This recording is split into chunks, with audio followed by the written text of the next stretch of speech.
গল্পের নাম অন্তর্হান। একটি প্রত্যন্ত গ্রাম যেখানে হঠাৎ করেই কয়েকজন মানুষ নিখোঁজ হয়ে যেতে থাকে।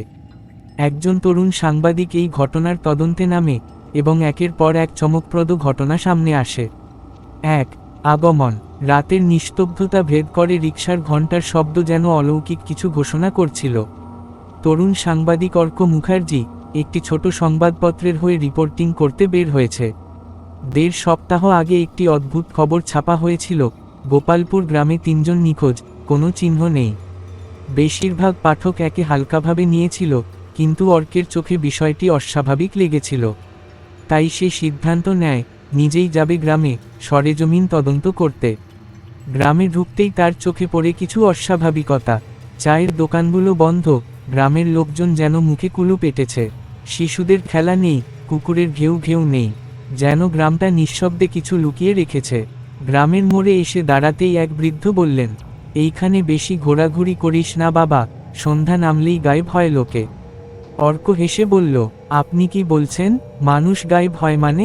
বৃদ্ধ থতমত খেয়ে বললেন, না মানে কিছুই না, তুই ভালো মানুষ, ফিরে যা। কিন্তু অর্ক জানে এটাই আসল গল্পের শুরু।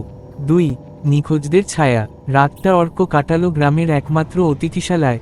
পুরনো কাঠের বাড়ি, দেয়ালে কেরোসিনের গন্ধ, আর জানালার বাইরে অদ্ভুত ঝিঝির ডাক। ঘুম আসছিল না তার, বারবার মনে হচ্ছিল এই গ্রামে কিছু একটা ভয়ঙ্কর ঘটছে এবং গ্রামবাসী সেটা জেনেও চেপে যাচ্ছে। পরদিন সকালে অর্ক প্রথমেই গেল স্থানীয় পঞ্চায়েত প্রধান হরেন সর্দারের বাড়িতে। হরেনবাবু তাকে দেখে মুখ কালো করে বললেন, আপনারা শহরের লোকেরা যা খুশি লিখেন, এইসব ভুয়া খবর লিখে গ্রামের সম্মান নষ্ট করছেন। অর্ক নম্রভাবে বলল, ভুয়া না হলে, যদি সত্যিই মানুষ নিখোঁজ হয়ে থাকে? হরেনবাবু একটু থেমে বললেন, ৩ জন পুরুষ নিখোঁজ, বিপিন, রামলাল আর হারাধন। ৩ জনই মাঝবয়সী, নিরীহ লোক।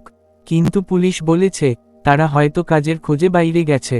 ৩ জন একসঙ্গে, কাউকে কিছু না বলে? অর্কের গলায় সন্দেহ।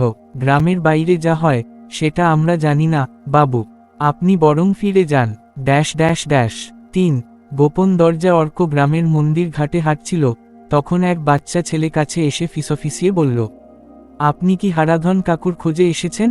অর্ক মাথা নাড়ল, চলেন, আমি আপনাকে কিছু দেখাবো, কিন্তু কাউকে বলবেন না। ছেলেটির নাম রনক। সে অর্ককে নিয়ে গেল গ্রামের শেষ প্রান্তে, যেখানে জঙ্গল আর বাঁশবনের ভেতর একটা পুরনো কুঁড়েঘর। দরজায় তালা, কিন্তু জানালায় ভাঙা কাচ। অর্ক ভেতর করে দেখল মেঝেতে ছেঁড়া জামা, রক্তের দাগ, আর এক কোণে রাখা একটা ছোট বাক্স। রনক বলল, এই জায়গায় হারাধন কাকুকে শেষবার দেখা গেছে, সেই রাতেই সে গায়েব। অর্ক জানে এটা নিছক নিখোঁজের ঘটনা না, এখানে কিছু গভীর, অন্ধকার সত্য লুকিয়ে আছে। বাক্সের রহস্য। অর্ক ছোট বাক্সটি হাতে তুলে নিতেই বুঝল এটা সাধারণ কোনো জিনিস নয়। ধুলোমাখা কাঠের বাক্স, তবে বাঁধনটা যেন নতুন। ভেতরে কিছু যেন নড়ছিল। খুলে দেখল একটা পুরনো ডায়েরি আর একটা ভাঙা চাবি। ডায়েরির পাতাগুলো হলদে, কিন্তু কিছু লেখা এখনো পরিষ্কার। এর থেকে বড়, আমাদের মধ্যে কেউ একজন বিশ্বাসঘাতক। সে রাতে মন্দিরের নিচে যা দেখলাম তা কেউ বিশ্বাস করবে না, কিন্তু আমরা ৩ জন সিদ্ধান্ত নিয়েছি চুপ থাকব। সত্য প্রকাশ পেলে পুরো গ্রামটাই ধ্বংস হয়ে যাবে। হাত কেঁপে উঠল অর্কের। মন্দিরের নিচে কি থাকতে পারে? ৫ রাতের মন্দির। রাত গভীর হলে অর্ক গেল গ্রামের শিব মন্দিরে। দিনের বেলায় পূজা অর্চনায় মুখর থাকলেও রাতের মন্দির ভীষণ নিঃশব্দ। ঝোপের আড়াল থেকে দেখে নেয় কেউ আসছে কিনা। তারপর মন্দিরের পেছনে গিয়ে দেখে এক পুরনো ইটের সিঁড়ি, যা প্রায় মাটি চাপা। হঠাৎ পেছনে থেকে কণ্ঠস্বর, আপনি ডায়েরির কথা জেনেছেন, তাই না? অর্ক চমকে ঘুরে দাঁড়ায়। চোখে মুখে চাদর জড়ানো এক বৃদ্ধা, তার নাম পার্বতী মাসরা পড়া। অর্ক নিঃশ্বাস বন্ধ করে স্তম্ভের আড়ালে বসেছিল, কিন্তু তার মোবাইল হেফাজতে হরেন স্বীকার করে, আমরা ৩ জন একটা গুনো মাটির নিচে ঘুমিয়ে আছে। তুমি চাইলে সব পাবে, কিন্তু তার মূল্য দিতে হবে। চিঠির নিচে লেখা, আরবি। অর্ক ভাবল, আরবি? কে? রনক, রামলাল, না